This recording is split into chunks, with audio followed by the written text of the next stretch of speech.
शनिवार की शाम भूकंप के झटकों से थर्रा गया पूरा महाराष्ट्र। शाम करीब 5:21 पर राजधानी मुंबई समेत महाराष्ट्र के सिंधुदुर्ग, रत्नागिरी, रायगढ़, पुणे और सतारा में भी भूकंप के झटके महसूस किए गए हैं। भूकंप के झटके करीब 2 से 3 मिनट तक महसूस किए गए। केंद्र है अपना कोयना रीजन है, इसका मैग्नीट्यूड है 5.0। The timing is 17 hours 21 minutes and 24 seconds. हाल में महाराष्ट्र में आए भूकंप का केंद्र भी कोयना डैम का इलाका ही रहा है। भूकंप की वजह से एहतियात के तौर पर कोंकण रेल पर गाड़ियों की आवाजाही रोक दी गई। रेल अधिकारी किसी तरह के हुए नुकसान का जायजा लेने के लिए मौके पर पहुंच गए हैं। हालांकि मौसम विभाग ने कहा है कि भूकंप का ज्यादा असर नहीं रहा है और इससे घबराने की जरूरत नहीं। आज तक ब्यूरो। टीम इंडिया के तेज गेंदबाज श्रीशांत स्वाइन फ्लू की चपेट में है। उन्हें अगले 3-4 दिनों तक अस्पताल में ही रहना होगा। श्रीशांत से टीम के बाकी सदस्यों में भी स्वाइन फ्लू फैलने का खतरा था। शुक्रवार रात ही गौतम गंभीर को भी कफ की शिकायत हुई। उनके कफ का सैंपल जांच के लिए भेजा गया था, पर उनका टेस्ट नेगेटिव पाया गया। रिपोर्ट के रिजल्ट आ गया। मुझे खुशी है बताने में कि तीनों नेगेटिव आए। गौतम के अलावा टीम के ही 2 और सदस्यों की भी रिपोर्ट नेगेटिव आने से इंडियन कैंप ने राहत की सांस ली।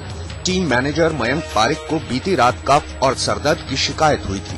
वीडियो एनालिस्ट धनंजय के लक्षण भी स्वाइन फ्लू जैसे लगे थे। दोनों के सैंपल भी रात में ही जांच के लिए भेजे गए थे, पर दोपहर तक उनकी भी रिपोर्ट नेगेटिव आई। यानी राहत की बात यह है कि टीम इंडिया में अब तक श्रीशांत के अलावा स्वाइन फ्लू का वायरस किसी और खिलाड़ी या टीम मेंबर में नहीं फैला है। अनिल कुमार सिंह, मोहाली, आज तक।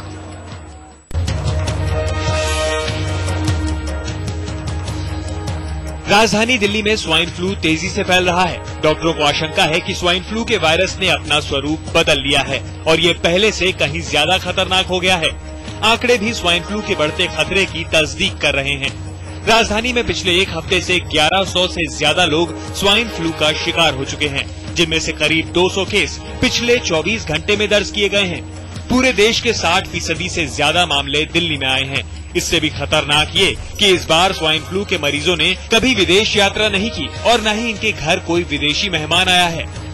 अचानक स्वाइन फ्लू के तेज हुए हमले को सरकार फिलहाल समझने की कोशिश कर रही है। स्वाइन फ्लू के नए हमले से निपटने के लिए जरूरी है कि डॉक्टर अपनी जांच का तरीका भी बदलें। अगर सरकार को मुकाबला करना है तो न सिर्फ पहले से पुख्ता इंतजाम करने होंगे, बल्कि एक नई रणनीति भी तैयार करनी होगी। रोहित कुमार के साथ अनुराग ढांडा, दिल्ली, आज तक।